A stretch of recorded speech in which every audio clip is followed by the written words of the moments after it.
Hola amigos, ¿cómo están? Buenos días, buenas tardes, donde sea que me estén viendo en este momento. Bienvenidos una vez más a El Florentino y a este que es el espacio de review del mundo, un ojo sobre el mundo. Recuerden que esto es una tarea personal que me he propuesto de entender un poco más cómo funciona el mundo, de aprender sobre todo mirando diversas fuentes para desarrollar más ese pensamiento crítico y no pensar como los demás nos dicen que pensemos, sino buscar nuestras propias conclusiones, nuestros propios pensamientos y aprender pues de la mano de los mejores, ¿verdad? Así que si se juntan a este viaje, recuerden simplemente es que se relajen, que escuchen, tengan mente abierta, le den un like, se suscriban, por supuesto, y comencemos de una vez este vistazo sobre el mundo.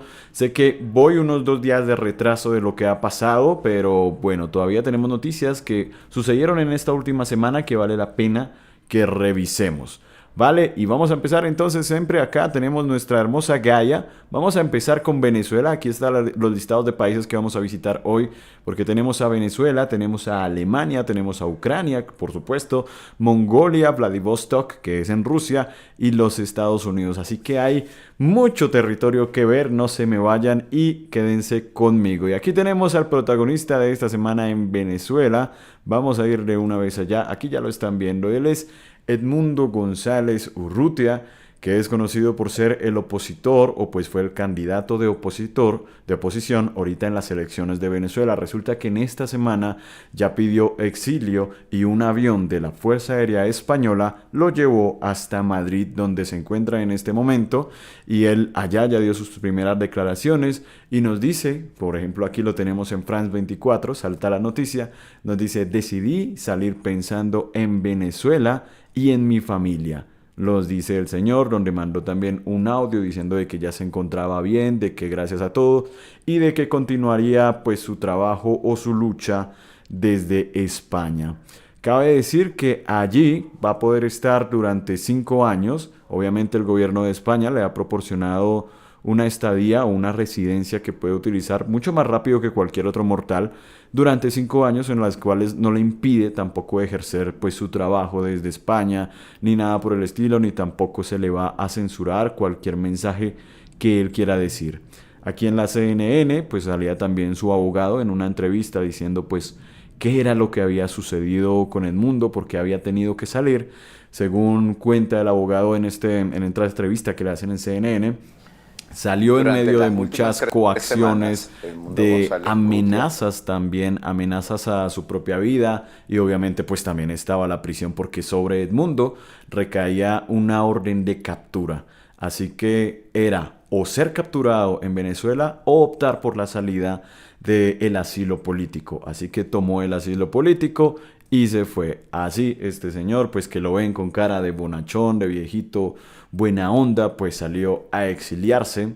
En lo personal, obviamente para mí él era como una marioneta de María Corina, que era la verdadera líder, la verdadera mano que mecía la cuna de la oposición, por lo menos de la oposición o de ese lado de la oposición en Venezuela, y pues él es el que le paga los platos rotos, porque míralo, con ese carisma no creo que hubiera sido presidente, pero era lo que necesitaban para poner a alguien en el poder, ¿verdad? Así que ahora tuvo que salir corriendo y no sé si volvamos a saber de él, igual que pasó con este otro loco que es el presidente de Venezuela, ¿no? ¿Cómo se llama? ¿Cómo se llama el presidente de verdad de Venezuela? Sigue siendo presidente desde la Florida. Guaidó. Quién sabe si vuelva a pasar, porque lo que les decía, esto es una historia que está volviendo a repetirse. Y bueno, es lo que sucede en Venezuela. También por ahí, paréntesis, la semana pasada se detuvo el avión presidencial de uno de los aviones de Nicolás Maduro, que uno dice como, what the fuck, amigo, los gringos se pueden apoderar de lo que quieran cuando quieran. Y lo hacen. Vamos a seguir nuestro viaje y nos vamos a ir a Alemania en esta ocasión. Y aquí están viendo este logo que es de Alternative für Deutschland. Alternative für Deutschland es un partido de extrema derecha, o así se le llama, un partido de extrema derecha que en esta semana que pasó ganó las elecciones regionales en Alemania. Y escuchar Alemania y extrema derecha, de una vez a todo el mundo le salta la alarma del señor del bigote de 1933. Todo el mundo lo tiene en la mente. Aquí podemos ver a uno de sus presidentes. Este es el señor Björn Höcke. Björn Höcke, uno de los presidentes en Turingia, si no estoy mal, o Sajonia, que fueron los dos estados donde ganó Alternative für Deutschland. Hay que recordar que este señor, o lo que primero que hay que destacar de este señor es que es un profesor de historia y que ha sido criticado porque él es de esos profesores de historia que llama como a olvidar cositas del pasado, algo que es como un oxímoron. ¿Cómo puede ser profesor de historia y decir como olvida cosas del pasado, como el pasado ya pasó, déjalo allá enterrado, ya pasó? Y es una de las personas que se le señala de haber o que critica el que sea, o con palabras de él, vergonzoso tener un centro de memoria del holocausto, por ejemplo, y que ya se debería dejar de pensar en ese pasado fascista que tuvo pues Alemania. El tema cuál es, que estos señores ya ganaron, todo el mundo le está echando el ojo encima porque huele bastante pues a ese fascismo rancio de los 1930. Así lo dicen en esta publicación de Atalayar, entre dos orillas, Alemania y el trufo de un pasado que amenaza con regresar. Y aquí se ve el señor muy ario, él, toda la cuestión, y nos dan un desglose de más o menos cómo ha sido la situación. Resulta que este partido ganó con cerca del 28 o 30 y algo por ciento. Aquí está, no recuerdo muy bien el número. Sí, lo veo. Aquí está. En las elecciones regionales, que bueno, hay que destacar, los más jóvenes votan extremos. En las elecciones regionales del 1 de septiembre, Interfaz Dinat recogió a pie de urna una serie de preguntas para reconocer el perfil del sufragante y se encontró que la extrema derecha en Alemania obtuvo mejores resultados entre los menores de 25 años, la generación Z, con el 38% de los votos en Turingia, el 36% de los votos millennials, pero solo el 19% de los votos de los mayores de 70 años. Los mayores de 70 años todavía tienen memoria, pero aparentemente los jóvenes no tienen memoria de lo que se está llegando. Sin embargo, también es importante de pronto recordar de que no se hace directamente este voto porque digan, oh sí, me encanta estas ideas de la extrema derecha, sino que también es por el cambio o la decepción que han tenido de la reciente gobernanza, de todo esto que ha traído desde Angela Merkel hasta el que ahorita está cayendo Olaf Scholz, que ya básicamente es más y más irrelevante cada vez. Aquí, por ejemplo, nos dice, bueno, más o menos cuáles son los rangos etarios y generacionales. Bueno, Infrastructure habla también de un electorado cambiante. Tradicionalmente AfD, Alternative für Deutschland, atraía muchos más hombres que mujeres. Esta vez, sin embargo, fue el partido más popular entre las votantes femeninas. Pero también esta empresa de análisis político-social electoral encontró que en las anteriores elecciones estatales de Turingia en el 19, el 53% de los simpatizantes de AfD dijeron que se habían pasado al partido principalmente por decepción por el establishment. El 53% en el 2019 estaba decepcionado de lo que es el establishment. Y acá dice, nos lo resaltan en negrilla, solo el 39% lo hicieron porque pensaban que tenían las respuestas correctas. Ahora esas proporciones se han invertido. El 40% de los que votaron a Alternative für Deutschland respondieron que lo habían hecho como una forma de protesta, mientras que el 52% manifestó que lo hizo por convicción. Estamos pasando de en el 2019 un número bajo del 53% de que lo hacen por castigo al establishment, a pasar a un 40% de eso y a un 52% de gente que está convencida. En 2019, solo un 39% de las personas que votaron a Alternative for Deutschland lo hicieron porque estaban convencidas y hoy, 1 de septiembre, en septiembre de este año, 52% lo hacen por convicción, porque le atraen y les gustan las ideas de Alternative for Deutschland. ¿Y cuáles son de esas ideas principales que tienen? Una de ellas, las principales, son la inmigración. Este señor o el Alternative for Deutschland son muy cerrados ante el tema de la inmigración, piden cerrar las fronteras, son prorrusos. Bueno, eso sí, también quieren acabar con ese conflicto que se tiene a Ucrania, que la verdad es algo sensato. Pero por el otro lado, son anti-inmigración y de una vez uno lo que piensa es en ese racismo, ese anticosas que puede ser que traigan o resurjan el fascismo. Así que este es el escándalo que está rodeando en este momento a Alemania. En este momento fueron elecciones regionales. El próximo año van a haber elecciones generales donde se elija al nuevo canciller. Tal vez esto esté todavía muy lejos de que Alternative for Deutschland suba al poder, pero pues todo puede pasar y todo es de tiempo. Así empezó el señor del bigote. Empezó de poquitos y de a poquito fue subiendo hasta hacerse con el poder, ¿verdad? Además, la derecha se está pintando bastante en Europa. Miremos nomás lo que pasó también en Francia con Marine Le Pen, que también sigue subiendo, la derecha sigue subiendo. Así que ese es el panorama de la gente que está cansada de esas políticas actuales que hacen surgir este tipo de movimientos. Así que miremos qué sigue ocurriendo. Vamos a seguir adelante, nos vamos a Ucrania, porque han pasado un montón de cosas en Ucrania, siguen pasando. De hecho, hoy en este momento en que estoy grabando se estaba reportando también de que Ucrania atacó en Moscú, atacó un importante aeropuerto en Moscú con drones, así que los ataques siguen yendo, viniendo, sigue el tema muy candente cada semana. Y aquí tenemos a este señor que se llamaba Dimitro Kuleva, hay quienes le decían Dimitro Culebra, pero está saliendo, o fue noticia esta semana, porque fue una de las personas que pasó su renuncia, su dimisión al gabinete del señor Zelensky, porque limpió, purgó el 50% de su gabinete, según sus palabras, para traer nueva sangre, de pronto como nuevos aires de renovación, y esto lo hizo de cara a la reunión que tenía esta misma semana que pasó con sus patrones de la OTAN, allá también con la ONU. Acá nos lo señalaba el RFI, Radio France International, porque fue a reunirse allá para hacer lo que mejor sabe hacer Zelensky, que es pedir armas. Zelensky pide a Alemania, más armas para detener la invasión rusa. El presidente ucraniano Volodymyr Zelensky acudió este viernes a la reunión de sus aliados occidentales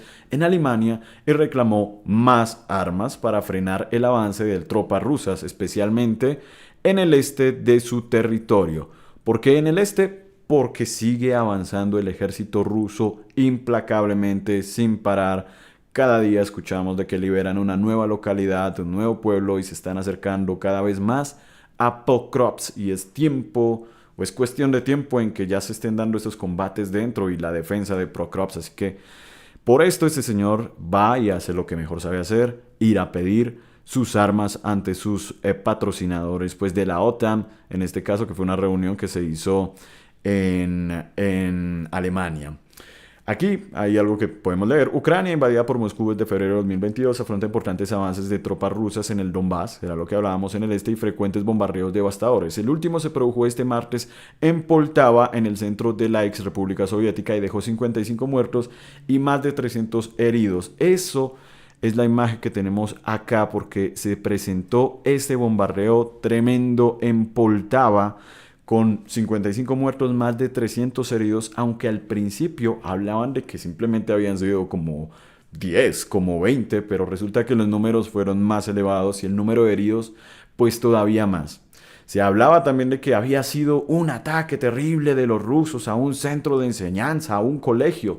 Claro que sí, era un centro de enseñanza, pero resultó que era un centro de enseñanza para colaboradores que aprenden a utilizar los drones de guerra, para soldados que se están instruyendo para matar pues más soldados rusos. Así que era un objetivo también legítimo, porque lo que no es legítimo es que Ucrania tome lugares que son civiles, como escuelas, como estos lugares, como polideportivos, como centros comerciales, y ponga objetivos militares dentro. Se supone que eso es un crimen de guerra.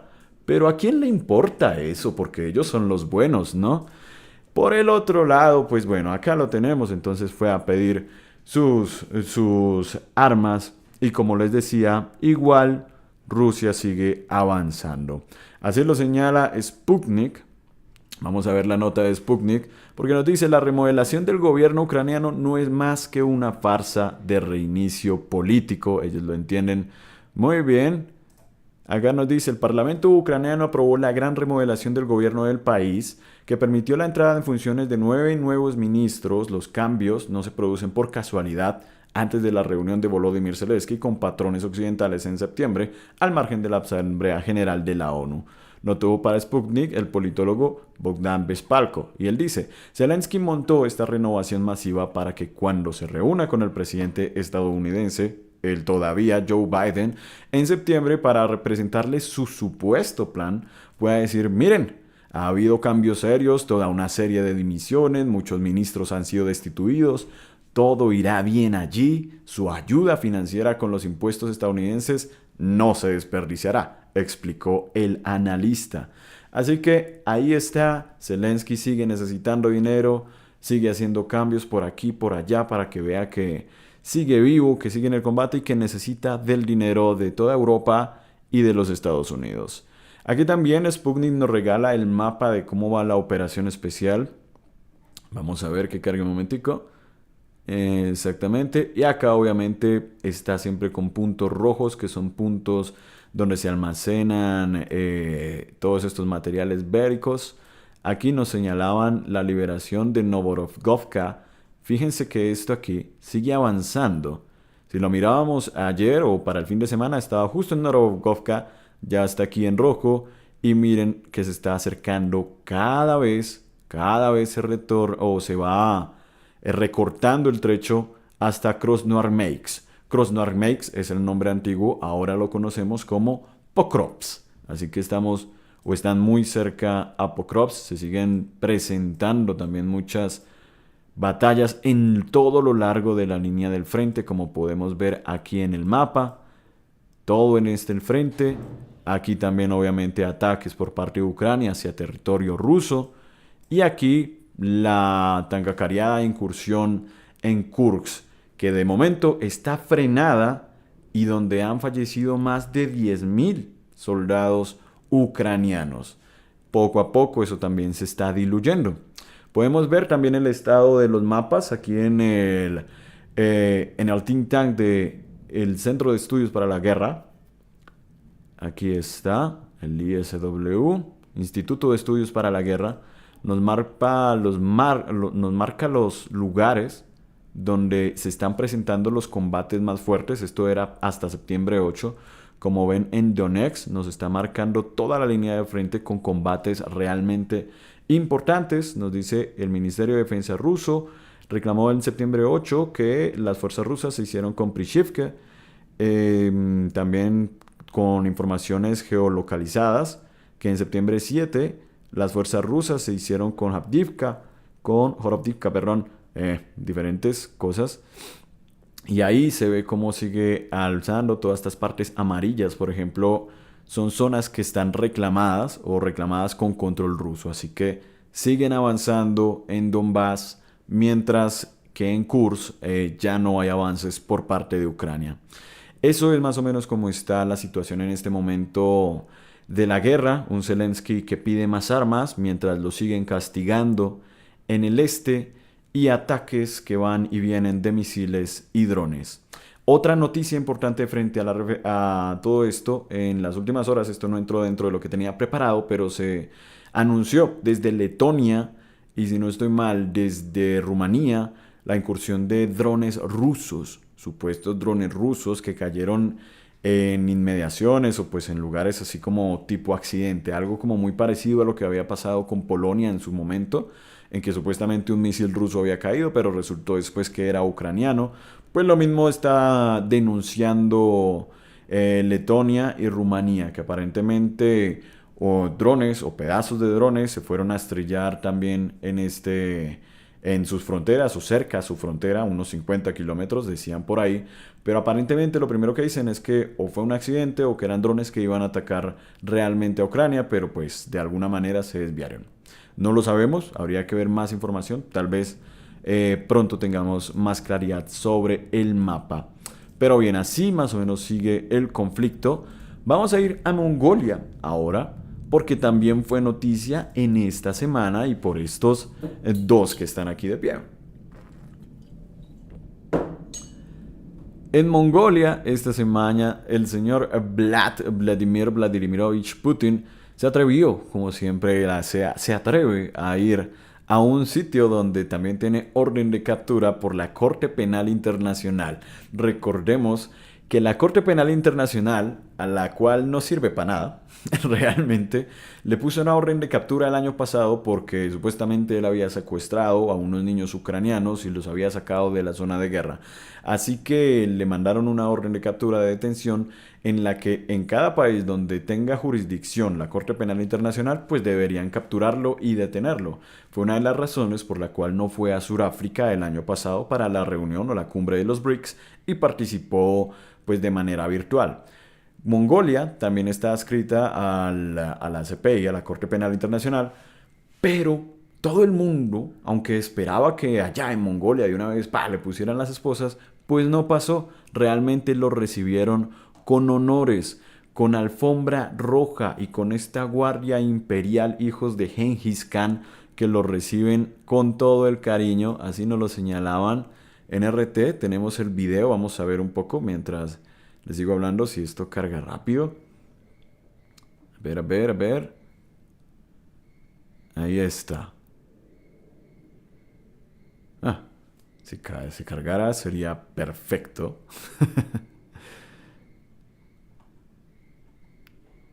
No carga.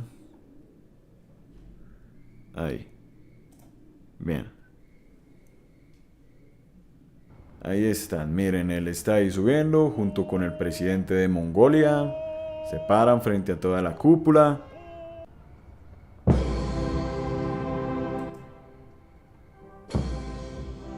Escuchan el himno, allá suena el himno de Rusia.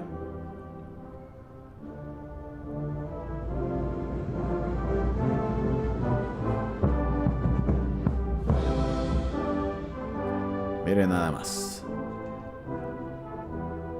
Noten también allá la caballería, miren eso con las armaduras antiguas, las armaduras mongolas y el caballo, que el caballo es símbolo del guerrero mongol.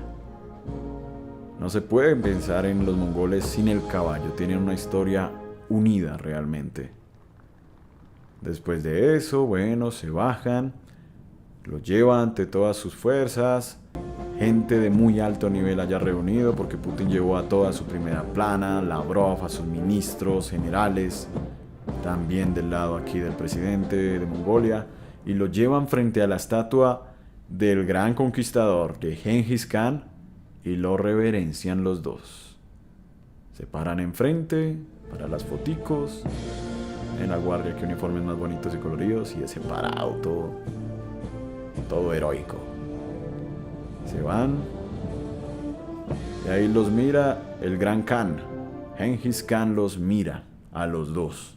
Así que así lo recibieron, así recibieron a Putin en Mongolia para pesar de muchos, para lloros de muchos, entre ellos Zelensky, que así alevosamente dijo que esto no podía ser, de que tenían que haber sanciones o pues consecuencias para Mongolia por no haber capturado a Putin, que le exigía a Mongolia de que capturara a Putin en el acto, mejor dicho, pero eso no pasó por una cosa, y es que Mongolia tiene el 95% o depende el 95% de sus necesidades energéticas de Rusia. Todo ese gas, todas esas cosas petroleras las recibe de Rusia. Así que creo que no se va a ponerse en problemas y a problemarse con Rusia, que es uno de sus grandes aliados comerciales. Por el otro lado, esta visita que hizo Putin allí en Mongolia, obviamente es para fortalecer lazos económicos y todo este mundo multipolar que estamos viendo, en el cual están trabajando activamente. Mongolia está entre Rusia y está entre China, y entre ellos se quiere que transite también un gran gasoducto que conecte China con Rusia. Así que aquí nos decía el New York Times, Putin ha recibido con alfombra roja en Mongolia a pesar de su orden de detención. Nos hablaba de lo que les dije, las autoridades ucranianas esperaron su indignación por la visita del presidente ruso y advirtieron que intentarán garantizar que esto tenga consecuencias para Mongolia. Ahí estaban los dos hablando en una yurta tradicional mongola, siempre ellos con ese orgullo que tienen del Kanato. Y acá nos dice más o menos cómo llegó allí a pesar de la orden de detención. Y también nos mencionan un poco de que lo hacen por esta cuestión de los, en materia de recursos naturales. Nos dice, el Kremlin ha tratado de tanto de disminuir la autoridad moral y jurídica de la Corte Internacional como de proyectar el mensaje de que la autoridad del dominio de Moscú en materia de recursos naturales ejercen más influencia, a menos en su vecino geográfico, que los compromisos con el derecho internacional. Así que ahí está la cuestión. Mongolia sigue pues estando de la mano, teniendo relaciones comerciales con Rusia, y veremos que esto sigue aumentando, cómo esto puede seguir aumentando. Así que ahí está, así fue el recibimiento de Putin en Mongolia, y vamos a seguir adelante. Vamos aquí. Lo siguiente es Vladivostok. También va a aparecer Putin. Yo sé, va a aparecer Putin por muchos lados, pero es que el señor se mueve mucho. Después de estar en Mongolia, estuvo en Vladivostok. Esta es la ciudad más al oriente de Rusia. Miren aquí en el mapa donde está Vladivostok. Es una ciudad costera, muy bonita, muy hermosa ella. Me imagino que aquí la gente debe vacacionar súper bien, porque también está abajo. No creo que haya tanto frío, por lo menos en verano. Aquí está, Vladivostok. Y estuvo allá el señor Putin, ¿para qué? Para el Foro Económico Oriental. Es un foro precisamente orientado en Oriente, en toda esta parte del Oriente lejano de Rusia, pero no solo de Rusia, sino de los países que están en todo este lejano Oriente, que puede estar incluyendo a Filipinas, obviamente a China, a Corea, toda esta cuestión. Y ahí salta la noticia, aquí no lo dice RT en este caso, de que Oriente, el lejano Oriente, se ha convertido en el buque insignia de Rusia. Dice, el lejano Oriente se ha convertido en el buque insignia de Rusia en la nueva realidad económica mundial. En muchos aspectos, el futuro de nuestro país depende de cómo se desarrolle el lejano Oriente. Eso eran las palabras de Putin que dio en su discurso, pues en su alocución que dio en este foro económico. Allí mismo él habló de que quieren desarrollar mucho más cuestión, más presencia en el lejano oriente, más infraestructura, más universidades, atraer profesionales a todo el lejano oriente, no solo de Rusia, sino de otros países también, atraer mucha mano de obra, mucha gente, muchos profesionales para enriquecerlo, para que pueda crecer, y lo decía en sus palabras, hacerlo atractivo también para que la gente se quede y forme su vida, forme su familia allá en el lejano oriente. Así que piénsenlo, tal vez alguno de ustedes diga, a lo mejor el futuro está en Vladivostok, está en alguna de estas ciudades del lejano oriente desconocido e indomable, porque la cosa puede cambiar. Hablan también de una conectividad, que de lo que llaman el Gran Tren Transiberiano. Recordemos que también está el proyecto de la Ruta de la Seda, todo lo de la ruta de China también, así que sigue avanzando, porque la idea es que toda esta parte de Oriente pues se pueda conectar con todo el mundo. Así hablan de que además, según sus palabras, la región también ya ha garantizado el retorno a Rusia de activos por valor de más de 5.5 billones de rublos, más de 61 mil billones de dólares. Así que lo que estamos hablando es de cifras grandes, de proyectos, de dinero que se le van a invertir allá en Oriente, en el lejano Oriente, en este foro económico oriental que se dio. No solo esto se habló, no solo se habló, por supuesto, de economía, sino también de los temas de actualidad, del conflicto. Putin expresó de que, o habló sobre la intervención de Kursk y dijo que era un fracaso, por una de las cosas. También habló de las elecciones en Estados Unidos y dijo que esperaba que a Kamala le fuera bien. Aunque ustedes no crean, él ya lo había dicho en el pasado, de que él prefería a Joe Biden en el poder porque pues lo conoce, es un viejo conocido, y ahora dice que espera que le vaya a Kamala bien. Lo dice un poco como con ironía tal vez, pero dice que le manda como su apoyo y espera que ella gane y de que no le ponga las mismas sanciones que le puso Trump, porque Trump sí puso sanciones a Rusia que no puso, por ejemplo, Biden. Igual para él, gane el que gane, van a seguir siendo pues sus peores enemigos, así que en términos generales pues le va a dar igual quien llegue al poder en la Casa Blanca, pero vamos a ver qué ocurre también con eso, con ese temilla. Así que esas fueron las palabras de Putin, su participación allá en Vladivostok. Y hablando entonces de Estados Unidos, vamos a ir hacia los Estados Unidos para finalizar Y ahí está la foto de estos dos señores, estos dos que se están compitiendo por el poder, por quién se sienta en la Casa Blanca, Kamala Harris, Donald Trump. Importante, hoy que estoy grabando este video, 10 de septiembre, será el debate presidencial entre ellos dos. Los dos se han estado preparando, bueno, cada uno con estrategias distintas, según nos lo señalaba. Por ejemplo, aquí la agencia F nos decía que los dos están teniendo como sus distintas estrategias para el debate de este martes. Resulta que, bueno, acá nos habla de dos estilos contrapuestos. Como sabemos, pues Trump, o nos comenta la agencia F, pues Trump ya sabemos que él tiene su estilo de hablar, hablar como sea, hablar a su nivel, así que él mismo en sus palabras decía, yo no necesito prepararme, yo ya conozco, lo decía como, conoces tu tema y si conoces tu tema, pues ya sabes qué es lo que vas a decir, ya sabes qué es lo que vas a hablar, no necesitas más preparación. Y por el otro lado, sí decían, hay noticias de que Kamala se había encerrado por allí para hacer un campamento de preparación ante Trump, en el que incluso habían llevado a un doble de Donald Trump para que ella pudiera recrearlo, pudiera responder, un doble obviamente que hablaba y se veía como Trump, con el que ella pueda hablar, con el que ella pueda practicar, que sea su dummy de entrenamiento antes de el debate.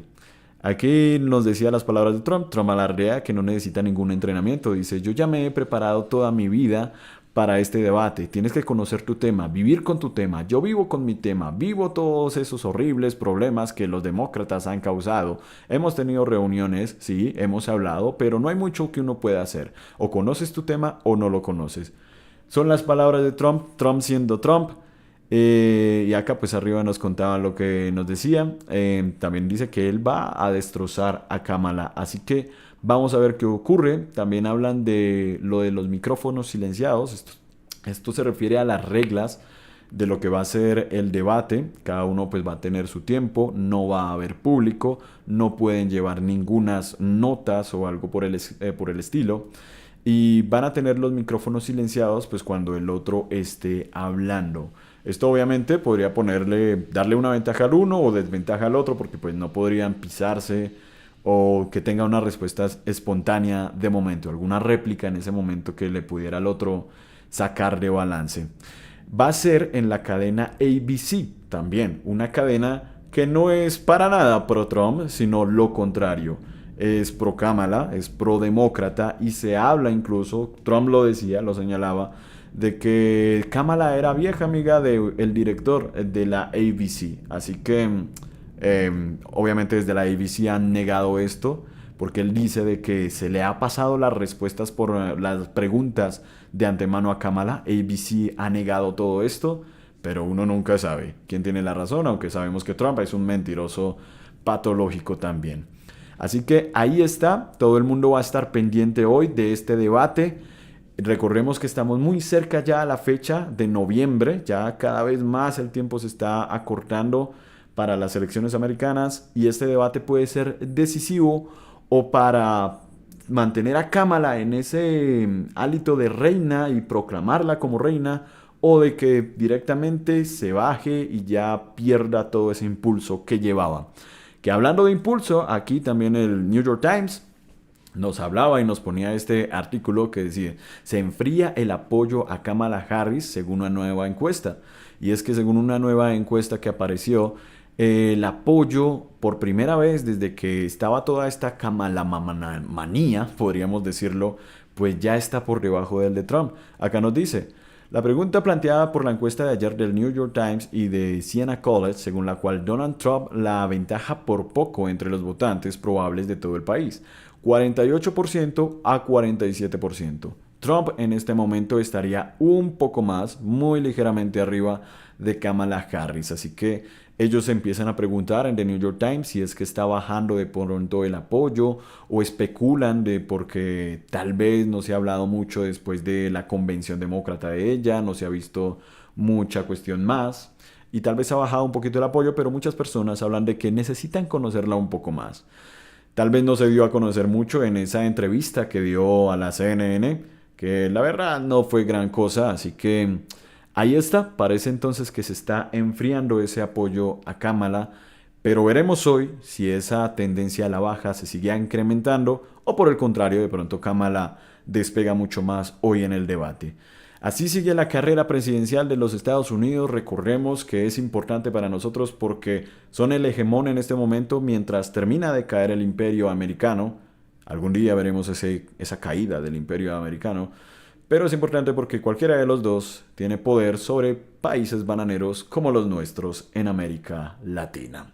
Mientras tanto, así que hay que estar pendientes de cómo se mueve el mundo, cómo sigue moviéndose y veremos qué ocurre, mis amigos.